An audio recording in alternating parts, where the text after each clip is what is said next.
Hi everyone, welcome back to Feather Stitch House. My name's Rebecca and each week on this channel I make videos about embroidery and textile art to help you get creative.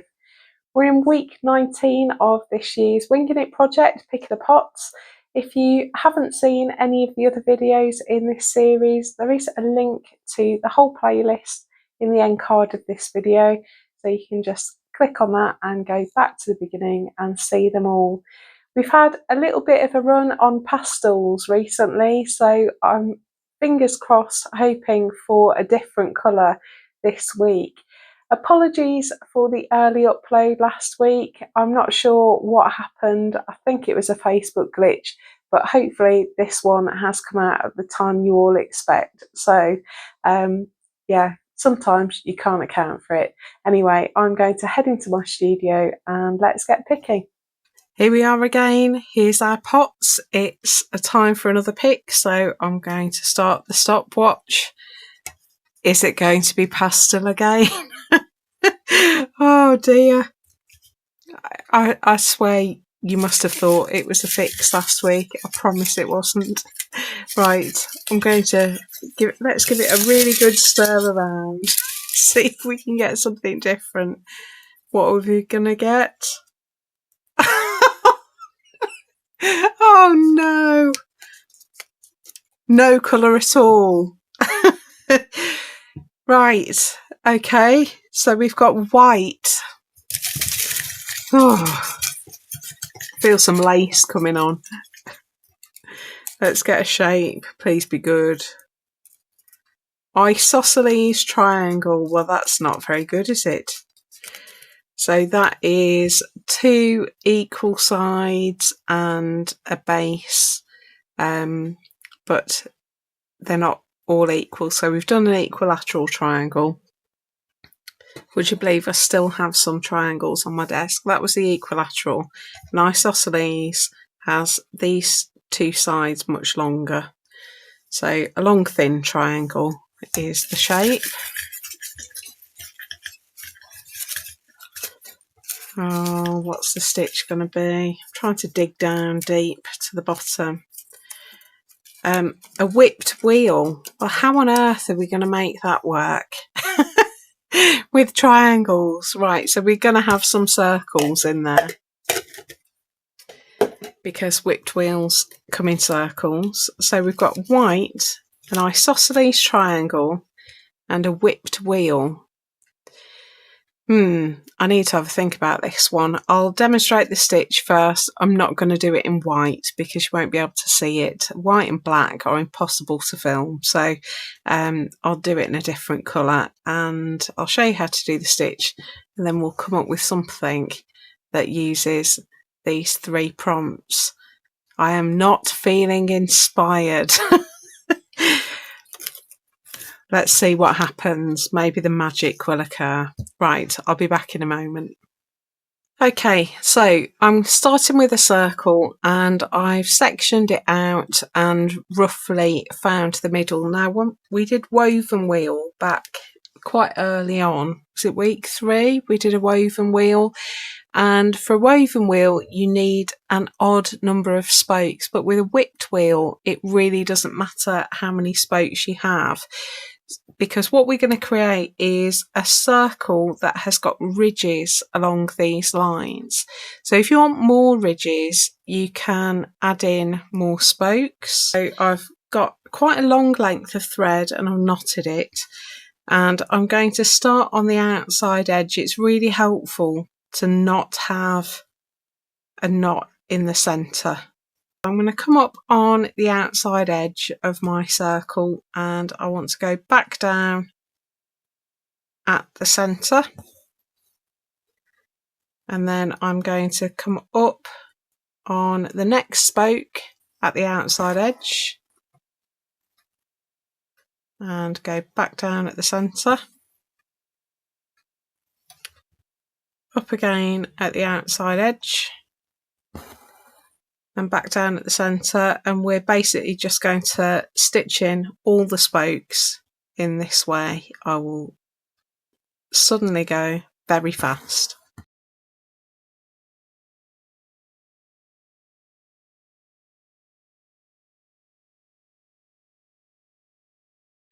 Okay, so I've gone through the centre with my last spoke. I've used a variegated thread because I want to show you how it looks with variegation.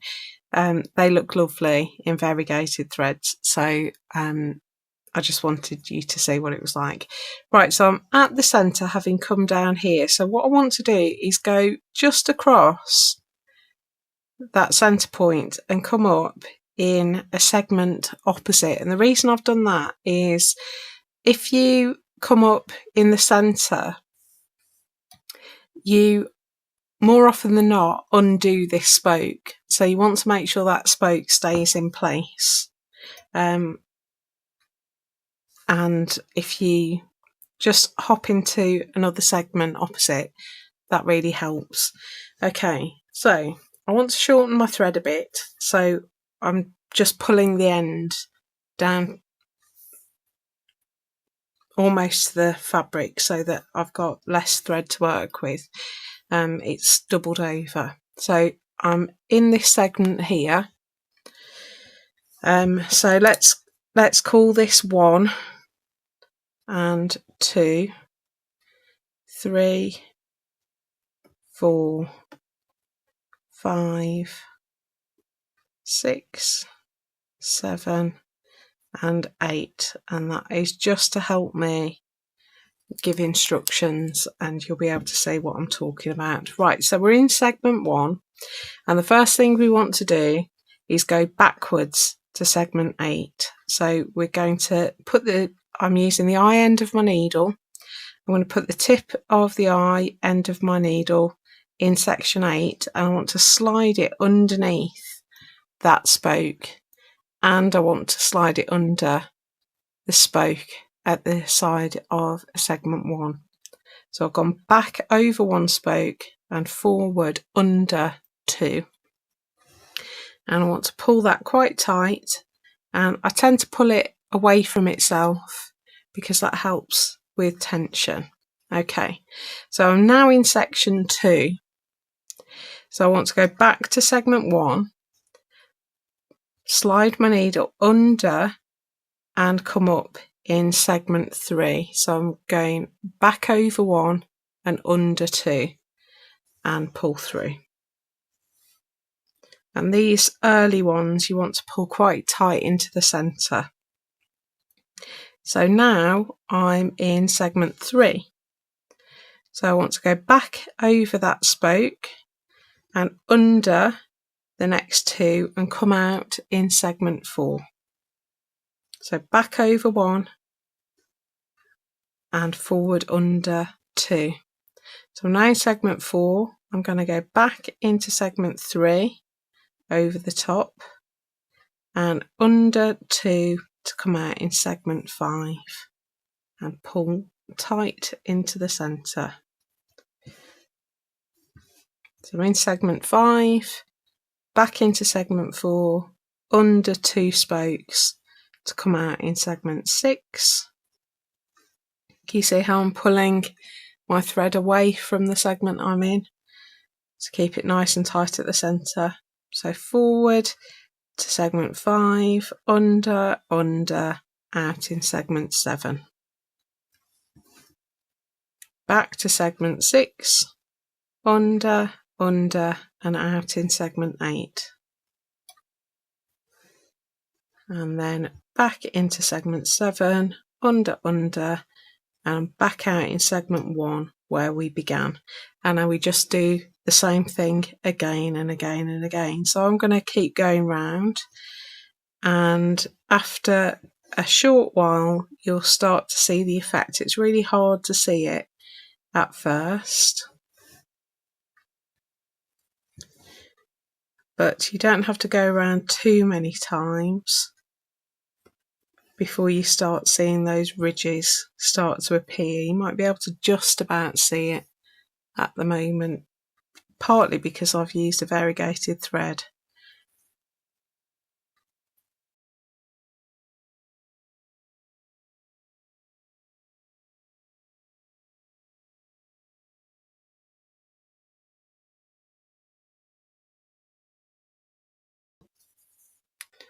If I bring that up close, hopefully now I've been round several times, you can see what's happening. So we're getting almost like a spider's web. This is sometimes called a spider's web wheel, rather than a whipped wheel. So what we're doing is whipping these spokes. Whipping is where you go over and under the stitch. And because we're wrapping over the spokes, we're getting these ridge lines all the way down that makes it look a bit like a cartwheel, I suppose, or a spider's web. If I turn it to the side a little bit, hopefully you can see they stand quite proud from the surface. I do like these, so I'm going to fill the rest in and then I'll show you how to finish off your thread.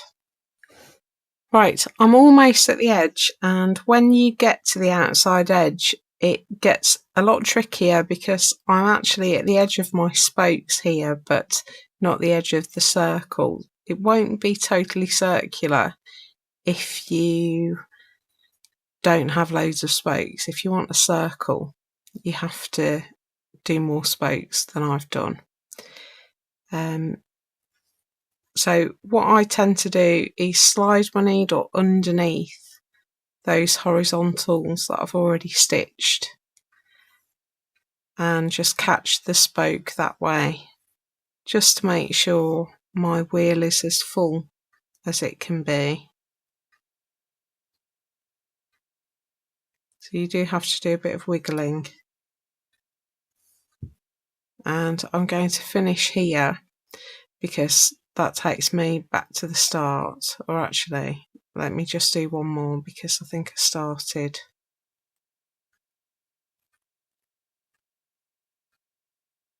Where did I start? I started here, didn't I? Right, so I'm going to wrap across spoke 8 and then I'm going to go back through the fabric just to the left of spoke 1, and that's my whipped wheel. Got that lovely ridged texture, and the variegated thread I think just looks magic. So that is the whipped wheel. Right, I've got a plan and I have to credit Rick with this one. Again, he didn't come up with the design like he did with the orange square one ages ago, but he reminded me of something that I'd been to see in the last couple of days, and it's totally what I'm going to do. I'm not going to tell you. I'm just going to deal with bits of it, and you can see if you can guess what I'm doing as we're going along.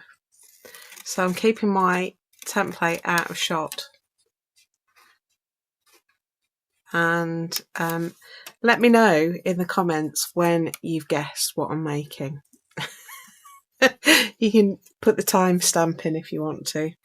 Right, I've got a bunch of lace here, and I want to make sure that the lace is dense enough to be visible. I don't think this is going to work because it's too textured, but I don't use a lot of lace, so I thought that one was quite a nice one.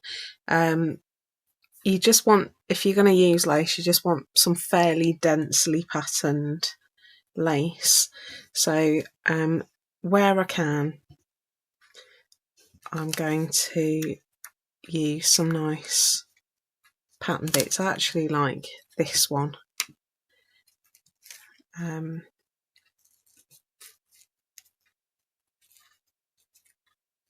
Let's use the bottom.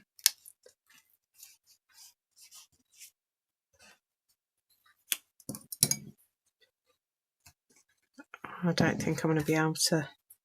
Right, I'm just going to cut it. I'm going to hold the template over the top and cut it. I toyed with the idea of doing bond web, but bond web and lace don't like each other very much because, of course, lace has holes in it.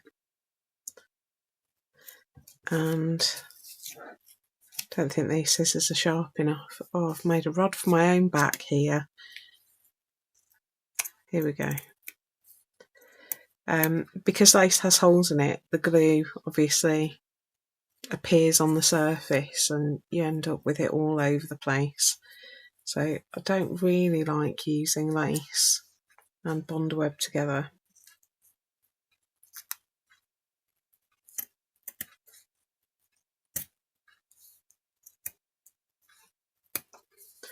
And you need this fairly robust lace, this. You need some good sharp scissors. They're not really sharp enough.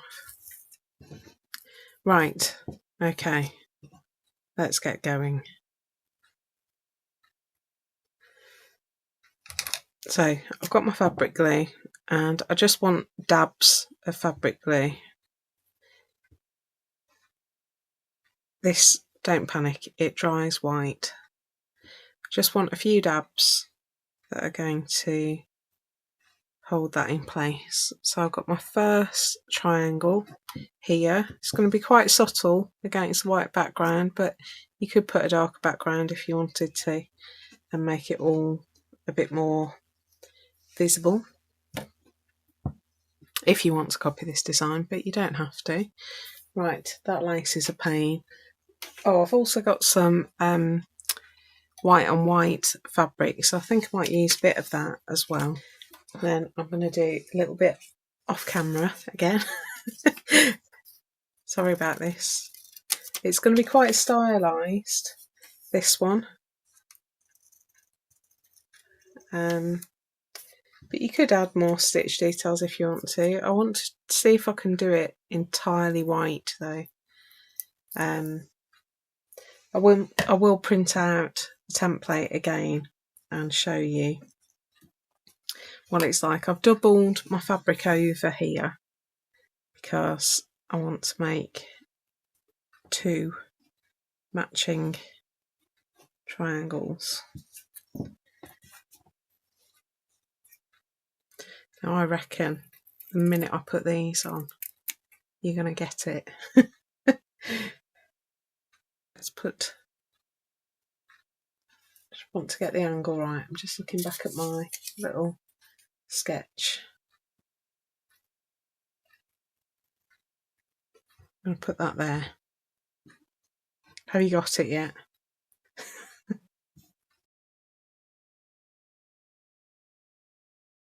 So do let me know what you're up to on this lovely May Sunday. Just trying to find a good bit.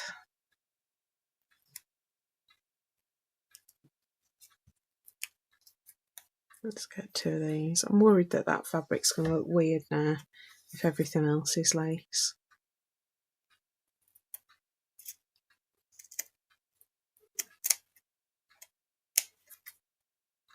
I have to do 2 of these separately.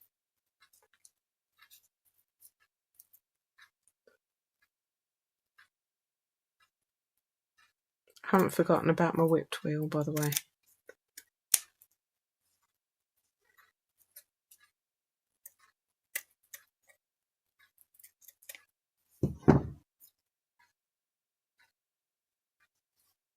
Oh, look at that. Can you get it yet? Oh, I quite like this game. Maybe I should do this every week.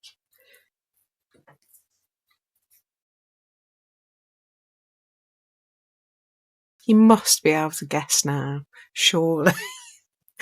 Right, we need a dab of glue. If you're worried about the blue, you can use a Pritt stick, but hopefully you can tell down here it's faded already. I've put it on quite thick, so it is fading already. And I think I will put a little bit of stitch on this. I've got some nifty thread that I might use that's got a bit of sparkle in it. I'll show you actually. It's a DMC Moulin Etoile, and it's got little flecks. So this is a white thread with little flecks of silver through it.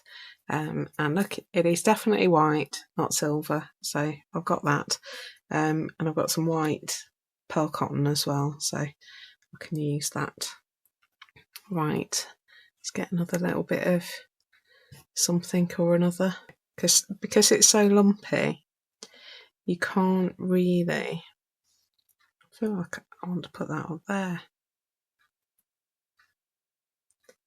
I don't think it will work if I do that. Let's just stick with plan A.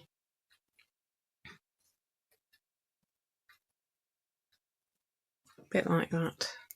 Yeah, lace is really textured, so when you're doing small shapes, it's quite difficult to get a consistent cut because you have to put more pressure on the blade of your scissors at some points than others, and so a rotary cutter is actually really useful for doing for cutting out small shapes in lace, but I've already done it now. I thought about it too late. Right, so I've got my little isosceles triangles.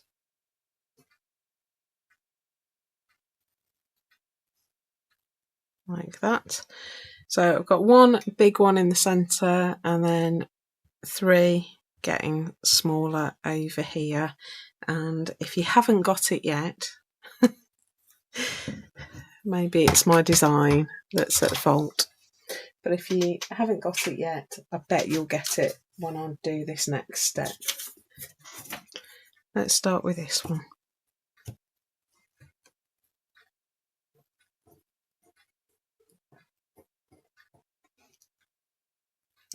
So when I mark in my circle, because I've got a circle template that marks the quarter points or on the circle, I'm just going to mark those in so that I can start preparing for my spokes.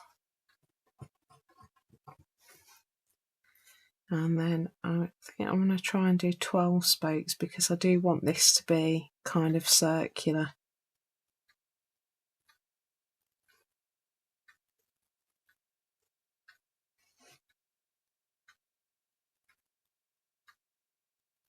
Yeah, okay, that'll do. And then I want a bigger circle around the outside of that.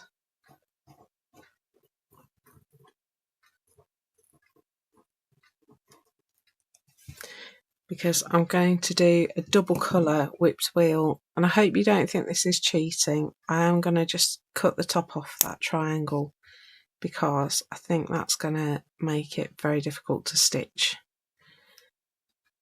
But you see it started life as a triangle. It will be covered up anyway, so I'm not going to feel too badly about it. Right, let's get some of this thread.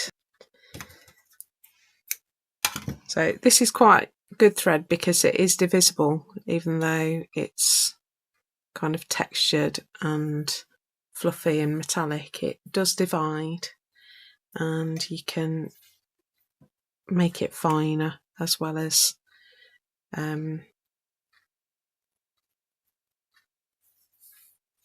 leaving it kind of chunky. So I'm going to start by just running stitching around the triangle through the lace. Now this is definitely not something I would normally create. And it's one of the things I like about Pick the Pots, because most of the things that I've done are not my usual style. They're not the sorts of things I normally stitch. So I think I said this last week, I don't want to repeat myself, but it is forcing me to be quite creative in the way that I approach each piece. I'm having to think not just about what to stitch, but how to stitch it as well, because it's not always obvious to me. Right, what I'm going to do is do some lines of stitch. I know you can't really see that stitching, hopefully, or maybe you can just about pick it up there. I'm just going to do lines of stitching going up that triangle, and then I'm going to put some lines of stitching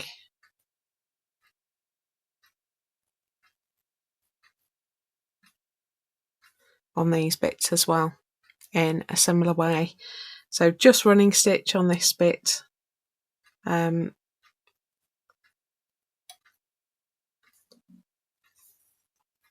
just to hold that triangle down and to make it nice and secure. And you definitely don't need to see me doing this bit because watching me stitch lines of running stitch in a thread you can barely see cannot possibly be entertaining. So I'm going to add all my stitching. I do like the fact that it's giving a little bit of sparkle. I don't know whether the camera's going to pick it up, but there is a little bit of shimmer there. So I'm going to just stitch my triangles down. If you haven't worked it out yet, it's an angel, and when I come back and start doing the wheel, I'll tell you what it is I saw and what you can look forward to in the next couple of weeks. So I'll be back shortly.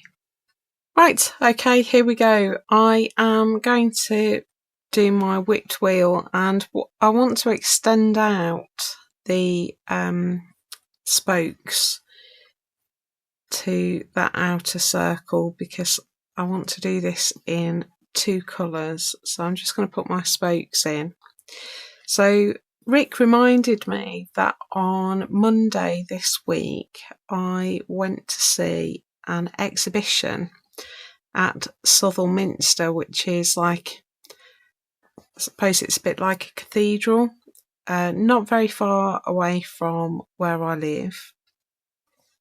And my friend had been and recommended it to me, and it was a textile art exhibition, and it is on a religious theme, but I went to see it purely as art, and I do have a bit of a soft spot for cathedrals. I do find them really sort of kind of powerful places to be, really, but so it was nice to go and just see the building itself, but oh my goodness, I had no intention of doing any filming, and I went inside and thought my YouTube community will love this, and so I did some filming when I was in there, and there will be a video soon.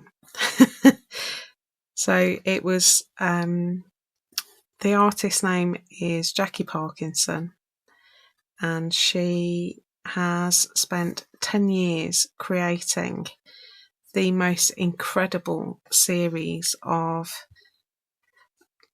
they're kind of like quilts, but they're not quilts. They are just textile art pieces, but they're enormous, sort of 10 feet high, and they are in 3 sections, and there was lots of sort of isosceles triangles and spirals in them, and Rick just reminded me of this. I showed him some photos. We are going to see it again because I went on my own. It's so good that we're going to see it again on Monday, which is the last day of the exhibition, because photos don't really do it justice, but he wanted to see them in person. And it is, I think, only the second time they'd been exhibited anywhere, and so I will try and investigate for that video. I will try and investigate when they're next on display, but I mean, you don't have to believe anything in any of the panels to marvel at the artistry of them. So look out for that video coming in the next few weeks. There's quite a lot of editing involved because there were 44 panels. So because I'd seen that, Rick reminded me that some of the imagery was of angels, and they were largely isosceles triangle shaped with circles for heads. And I thought, of course. So this is kind of inspired by Jackie Parkinson. I can't take all the credit. And Rick's reminder as well. I don't think I'd ever have got here if he hadn't reminded me. But I think it's going to work fine. So I'm trying to do it all white. You could put a sort of face in a skin colour, whatever colour that is for you, if you wanted to. But I'm just going to do it all white, and then I'm going to bring my sparkly white back in that outer section just to create a sort of halo-y feel. So very stylised angel, but an angel nevertheless.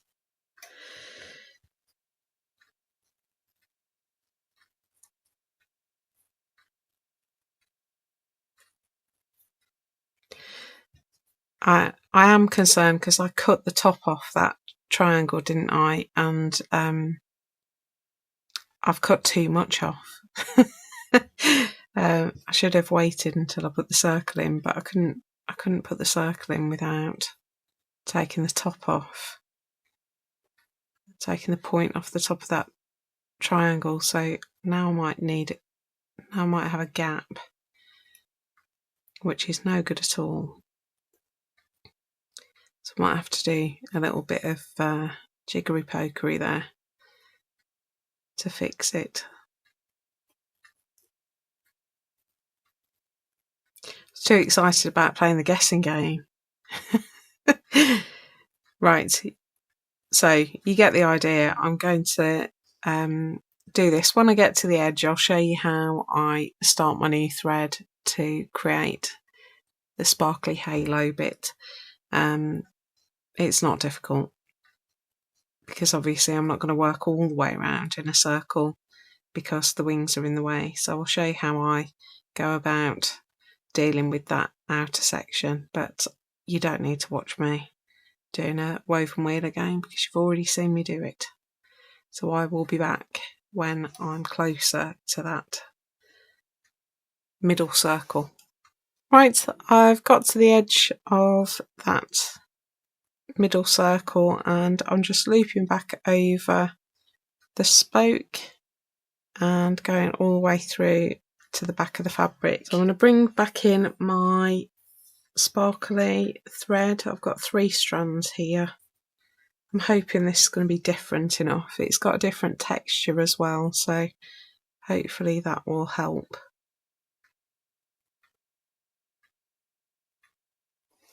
You might have noticed I've done my running stitch around the outside as well.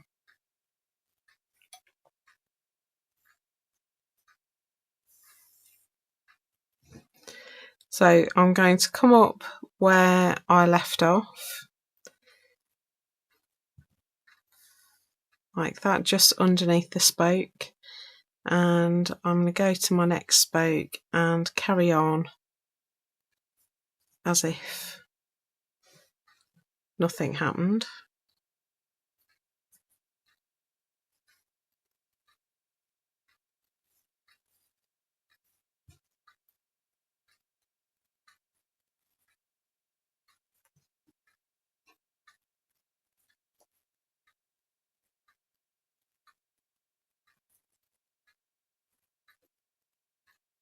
And when I get round to where I'm going to meet the wing, I'm going to loop back over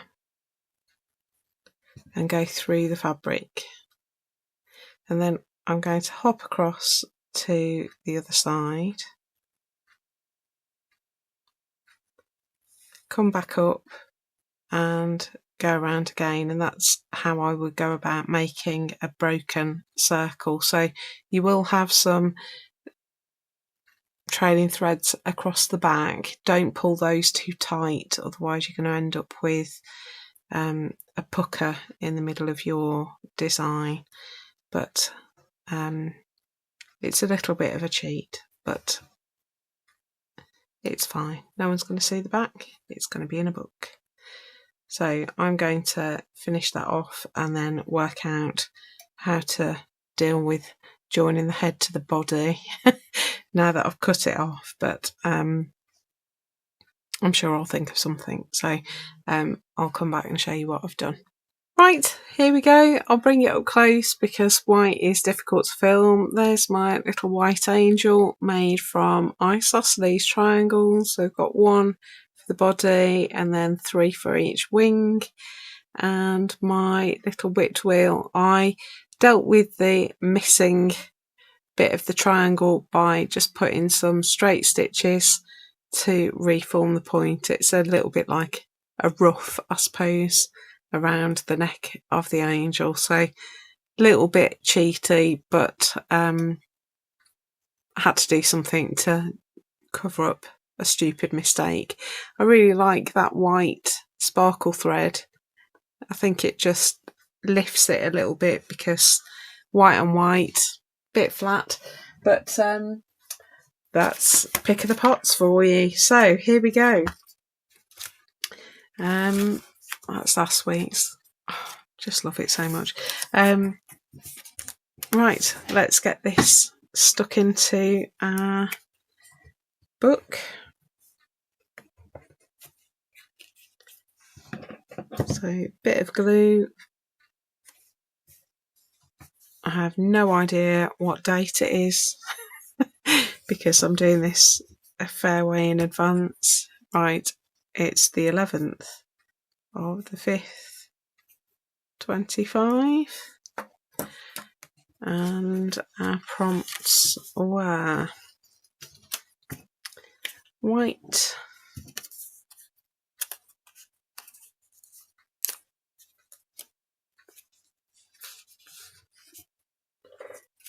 an isosceles triangle,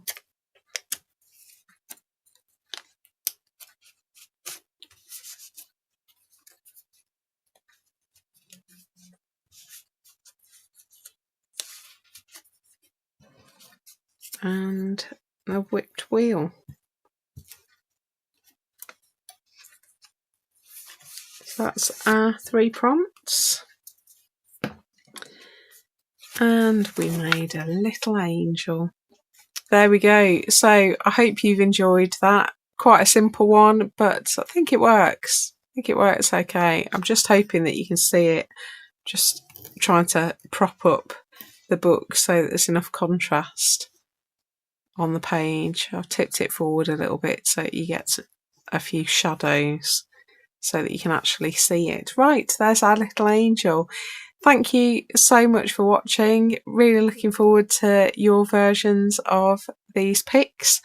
And yeah, don't forget to share in our Facebook group. And if you don't know about that, there is a link in the description below. You can also share on Instagram, use hashtag FSHWingingIt2025. And as always, don't forget to tag me at Feather Stitch House, and then I'm more likely to see what you've made. I will be back next week with another pic. So have a great week and I'll see you very soon. Bye.